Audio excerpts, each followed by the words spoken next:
Двигателя практически не слышно. Слышно только насос. Ну, насос просто пустой, без воды. Он так работает немножко громко. Если он под нагрузочкой с водичкой, то он работает тоже тихо.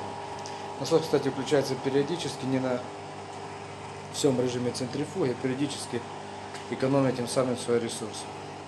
Вот такой интересный у нас сегодня аппарат. Заходите к нам.